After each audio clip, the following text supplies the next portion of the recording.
will recognize as one of the hosts on Government Matters. And joining me on the podium to recognize the winners when they come up is James Corbett with the Nuclear Regulatory Commission, but more importantly, the newly elected chairman of the board of the Senior Executives Association. Congratulations, James.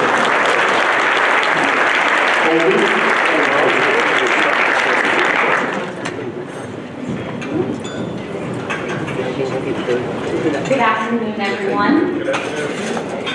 My name is Colby Hockney, and I'm the producer of Government Matters, and it's my absolute pleasure to be here today to honor these incredible honorees. We're here today to honor you, our hardworking, innovative, and inspiring government leaders. Whether it's protecting our nation's borders from physical or cyber attacks, discovering cures and treatments to rare diseases, preserving our national parks, managing major contract vehicles, or building the IT backbone that keeps this government running. And connected to its citizens, you keep the light on, in some cases literally, around the world. At Government Matters, we get to talk to these people every day as they navigate the complex structure, policies, and laws that govern their agencies. They volunteer their time to come in and explain to us what their offices are doing and why it matters. Meanwhile, they remain accountable to taxpayers and to the workforces that they lead. And that's no easy feat. Explaining why OMB Circular A123 is important, or getting into the weeds on the implementation of continuous diagnostics and mitigation without speaking in a series of acronyms. It's a very rare skill that you all bring to the table. It's also incredibly important, the work that you all do, not only for the people of the United States, but for peoples all over the world. Your work is opening doors. It's inspiring the next generation of thinkers and the people who will continue your mission of making the world a better place. As many of you can imagine, it's a fascinating time to be covering the federal government as a journalist. There's a lot of negativity swirling around out there, but for those of us who keep a close eye on this community, and for those of you who work in it, you know there's a lot more positive stories uncovered than negative stories that are covered. The work being done by senior executives in government and their role in building up and mentoring the next generation of federal leaders is some of the most forward-thinking and critical work imaginable. And I'm very proud to be a small part of sharing that story. It's my privilege to introduce you to our award nominees and recipients. And we're going to start with the Meritorious rank honorees for outstanding achievement to enhance the mission of their agency. Welcome to the stage our first group of winners from the Department of Health and Human Services.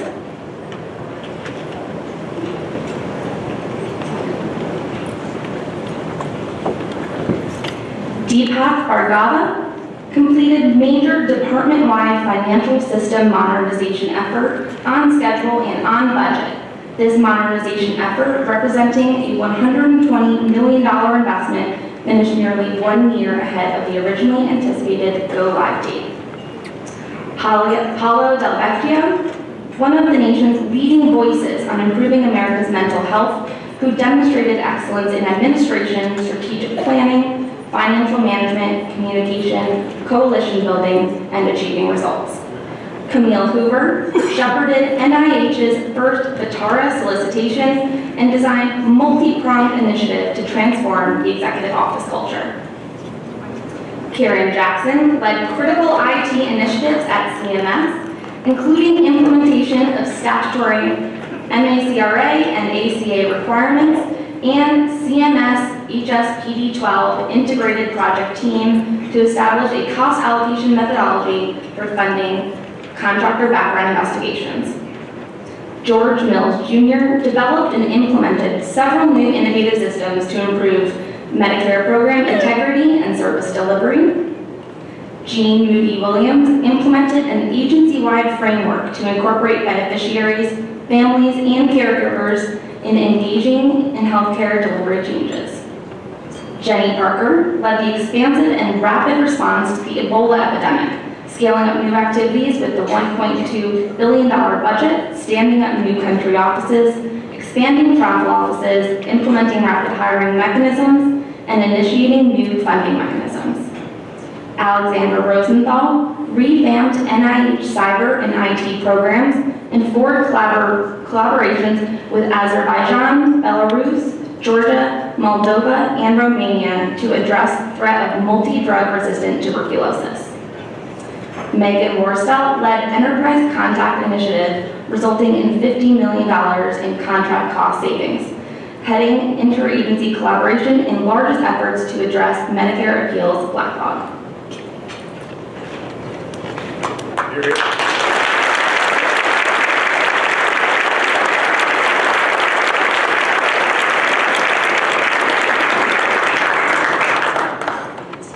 We move on now to the Department of Homeland Security, starting with Angela Bailey. She led an innovative approach to hiring hundreds of cybersecurity and technology workers, spearheaded efforts to improve agency federal employee viewpoint survey response rates and overall scores. She also reinvigorated cybersecurity statutory authority legislation. Nicholas Colucci rebuilt program relationships across the entire EB5 stakeholder community, most importantly resulting in increased communication and collaboration to effectively address any concerns that are detected in the EB5 program. Stephen Dennis delivered big data capabilities to ICE mission leading to arrest, seizures of illicit shipments, new investigations, and situational awareness. Delivered decompletion capabilities for the 10 federal departments. Delivered digital evidence sharing technology for ICE Homeland Security investigations. Ellen Engelman Connors transformed Coast Guard communications. She established enduring outreach and communications with Congress, realigned key functions within the department for savings of $300,000. Marcus Hill is the guiding force behind the largest buildup of new facilities and capacity in FLETC history, implemented enterprise-wide energy savings performance contracts, resulting in a award of 17 seven-year, $32.6 million contracts. Linda Jacksta transformed CBP's frontline hiring program to address immediate and long-term challenges pertaining to the agency's hiring process for frontline law enforcement positions. Susan Yearwood, while at the Office of the Secretary of Defense, Ms. Yearwood saved OSD millions of dollars by improving performance and capacity in knowledge management, financial management, acquisition, and human capital programs. Now moving to the Department of Justice, Shannon Brown.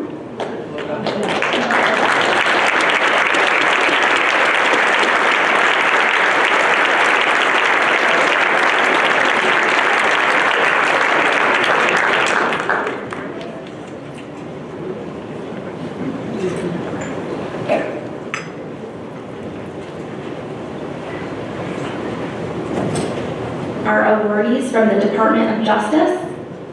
We start with Shannon Brown. She was responsible for creating paperless processes between numerous federal, state, and local organizations.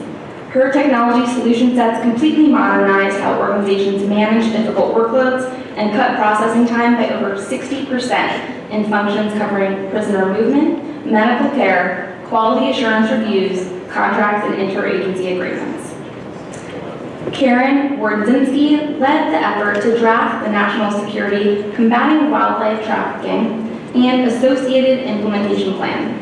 She oversaw a series of innovation workshops to train judges and prosecutors in 11 African countries on wildlife crimes.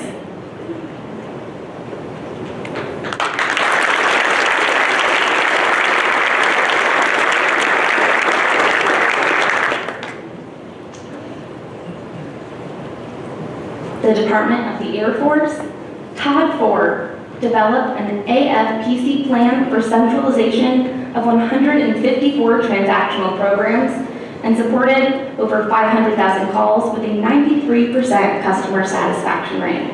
His vision led to a completely redesigned AFPC website, creating a 24-hour, 7-day-a-week self-service portal.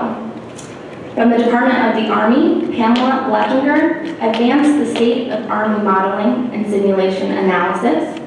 And Augustus Fountain III transformed the Edgewood Chemical Biological Center to become the Army's central research organization for chemistry and biotechnology solutions. From the Department of the Navy, Charles Mercado spearheaded analytic collaboration of benefits to all the services, championing meaningful change in joint processes, conceived and led series of comprehensive assessments that formed basis for the Navy force structure.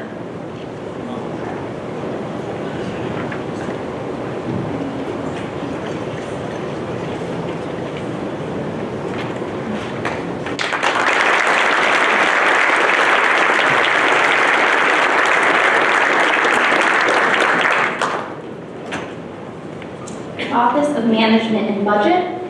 We start with Melissa Baumberger. She led conceptualization and implementation of legislation to maintain deterrent effect of federal civil monetary penalties by updating for inflation.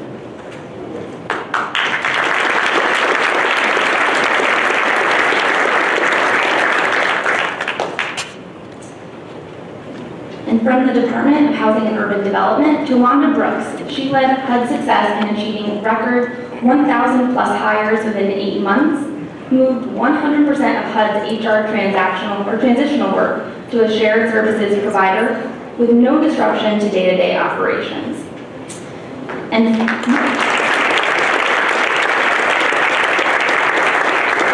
Patricia Silvey from the Department of Labor finalized an unprecedented 9 rulemaking actions in less than 2 years.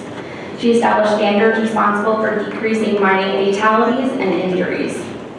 And Daphne Jefferson from the Department of Transportation led initiatives to reduce fatal crashes involving large trucks and buses and to move freight safely and efficiently on our nation's highways. Keith Washington promoted strategic sourcing practices, saving $252 million. He directed the effort to conduct shared services assessment for DOT operations functions.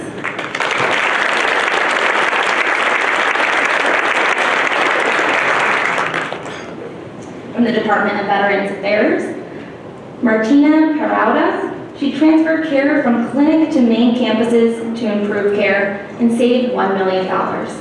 She saved $3 million on travel expenditures, improved sale quality metrics from 3 stars to 4 stars, and Robert Snyder developed and implemented the most significant transformation in VA history. He strengthened partnerships from the VA with partners like DoD and the private industry.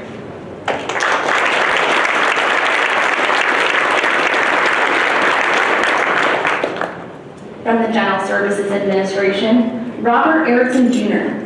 He oversaw investigations and audits that resulted in $1.9 billion in recovery and $5 billion in recommended savings.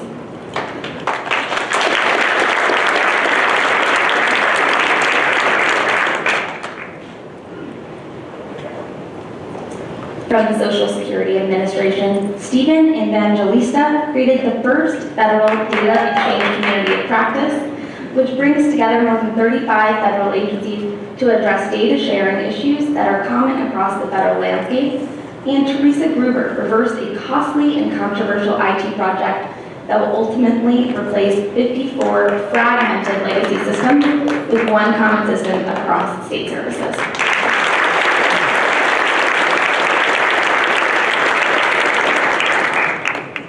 From the Department of Agriculture, Stuart Bender co-led the first Interagency Institute for Ethics in Government Symposium with the Office of Government Ethics, attended by over 250 federal ethics officials. And Shavonda Jacobs-Young established the USDA Office of the Chief Scientist that serves USDA department-wide to ensure that research supported by and scientific advice provided to the department and its stakeholders is held to the highest standards of intellectual rigor and scientific integrity.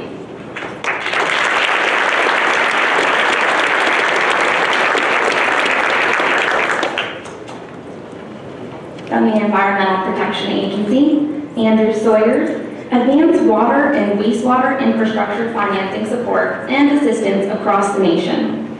He led EPA's Innovative Green Infrastructure Program, helped nations save estimated 783 billion gallons of water, and consumers an estimated $18.4 billion in water and energy bills. From the National Science Foundation, Michael Sieverts, cut by 80% costs.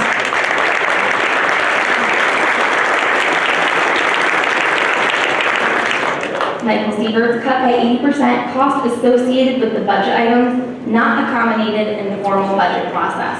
He's instrumental to implementation of the new financial system.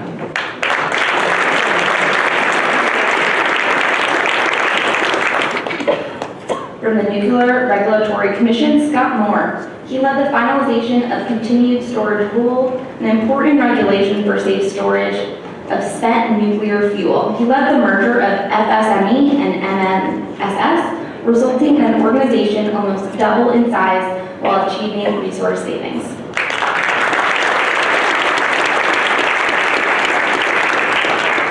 From the Office of the Secretary of Defense, Eric Brumer. He radically reformed effectiveness of the nuclear enterprise through implementation of 175 recommendations and tracking of over 400 metrics.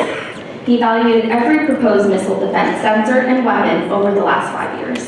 And Geraldine Bush, she was instrumental in updating and establishing the aviation pay authorities under Section 334 and Title 37, USC authorizing aviators in non-operational flying positions to continue to receive aviation incentive pay while serving in critical aviation positions.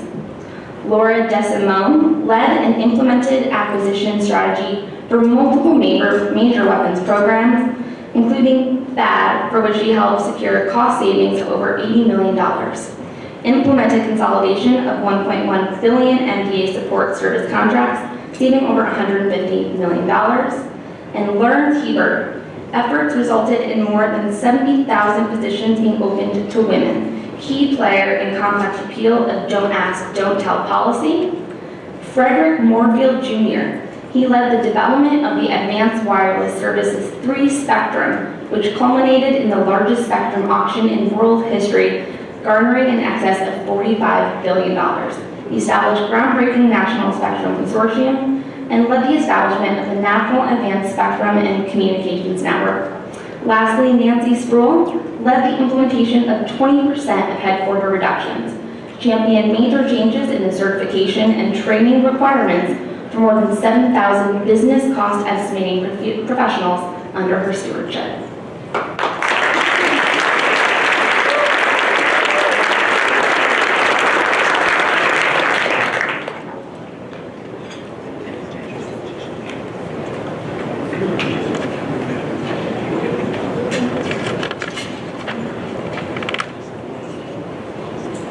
We go to NASA next, starting with Stephen Clark. He transformed division into highly motivated, transparent, and valuable to stakeholders. He enhanced the partnership between NASA and NOAA. Vicki Crisp led the development of uncrewed aircraft systems, Grease Lightning 10. Participated in FAA Kitty Hawk Moment, delivery of medical supplies by drone to a remote area in West Virginia. Robin Gordon developed a plan to transform upper stages of Ares 1X test rocket to Kennedy Space Center, formulated procurement strategies for an over $150 million project that developed the world's largest and most powerful space and environment simulation facility. Colleen Hartman advocated and won a new planetary exploration funding endeavor called New Frontiers, the first new planetary mission funding category approved by Congress in more than 2 decades, totaling $700 million per Outer Planets mission. John Mather maintains science vision of the James West Space Telescope through a successful program replan in 2011, resulting in congressional approval of the plan, which has been implemented 100% by NASA, contractors, and Congress. Yvonne Pendleton championed adoption of virtual communication tools, reduced programmatic costs, and start time for approximately 5,000 U.S. researchers. She oversaw 30% increased win rate on funding proposals. And lastly, Bobby Watkins. He leveraged NASA assets to lead construction and activation of the world's largest well tool at Michoud Assembly Facility, ensuring critical Space Launch System milestones were completed on or ahead of schedule. Congratulations.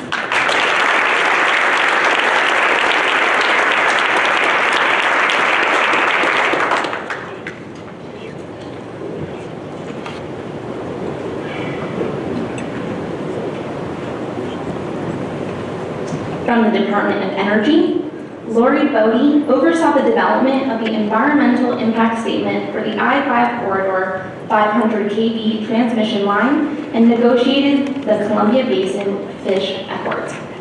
Kelly Cummins led efforts to dispose of more than 142 metric tons of weapons usable, highly enriched uranium, and enough weapons-grade plutonium for more than 8,000 nuclear weapons. Rita Franklin, under Ms. Franklin's leadership, the Office of the Ombudsman has become a model ombuds program within the federal sector. The successful efforts of the office in helping to resolve conflicts expediently and informally are estimated to have resulted in over $30 million in avoided time and legal costs to the department. Joanna Livingston reshaped A&L's nuclear safety posture, addressed serious nuclear safeguarding concerns at Oak Ridge National Lab, and transformed New Brunswick Laboratory. Michael Thompson enhanced the performance of defense programs, nuclear weapons project management by implementing a rigorous earned value management system for all nuclear weapons life extension and major modernization programs, resulting in a consistent demonstration of on-schedule and within-budget performance for several projects with a combined annual budget of $1 billion.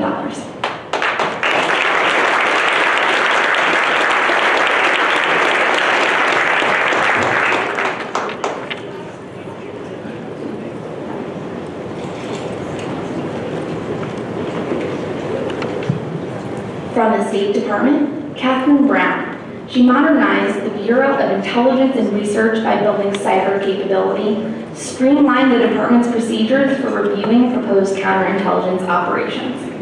Jeffrey Kovar crafted key legal architecture for a historic opening to Cuba and negotiated key legal breakthroughs with those Cuban officials. And Brenda Sprague expanded the network of passport agencies and centers from 17 to 29. She oversaw the design and development of the next generation passport. And Mauricio Vera from the United States Agency for International Development led significant improvement to USAID's small business program, resulting in notable increases in dollar obligations to small businesses from $89 million in FY 2009 to over $343 million in FY 15, and recognition by the Small Business Administration. Congratulations.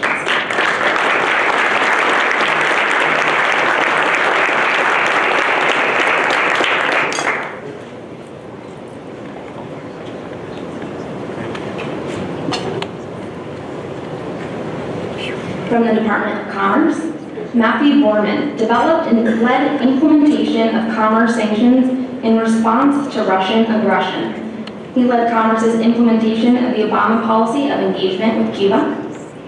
Praveen Dixit played key roles in negotiation of the Trans-Pacific Partnership and strategy to pressure China to provide concessions on the World Trade Organization Information Technology Agreement expansion negotiations. Nancy Potop led the redesign of $12 billion of 2020 census, which is expected to save over $5 billion. Congratulations.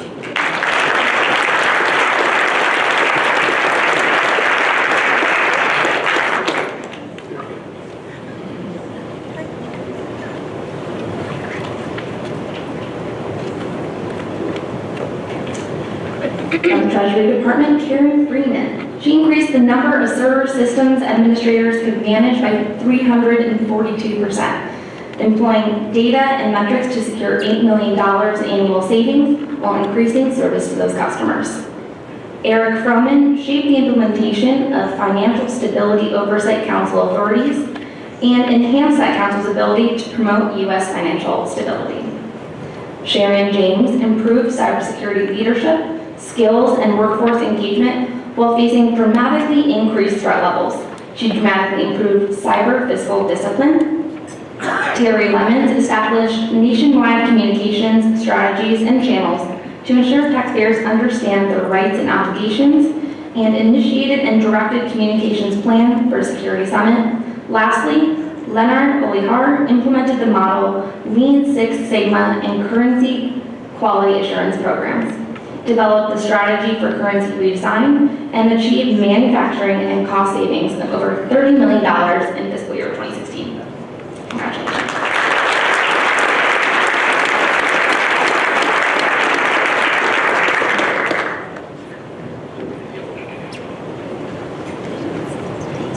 From the Treasury Inspector General for Tax Administration, Greg Kurtz led programs resulting in billions of dollars in reported savings. He led multi-year collaboration effort with IRS and TICTA to improve IRS financial management.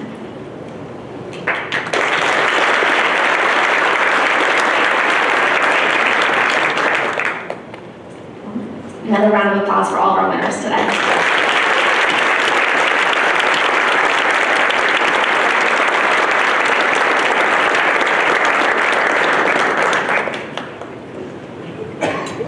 Thank you again, Colby. With all those names up there, she did a fabulous job.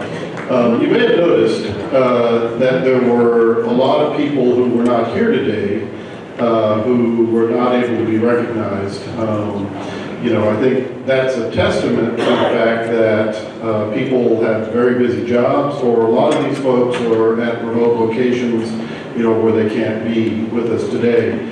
But, we're very glad that those meritorious winners from 2016 and 2017 are able to join us today. So this concludes our ceremony for today. I would invite you to stay for the rest of the day. We have two more concurrent sessions, flash mentoring that we're doing. And then, of course, this evening, we're having a reception and ceremony honoring the Distinguished Rank Award winners. And as part of that, as I mentioned, because of today's Pearl Harbor Day, we're also recognizing a civil servant who served in World War II in the Navy and is the longest serving civil servant in the federal government. So again, enjoy your little bit of free time. The next session starts at 1:45. Thank you.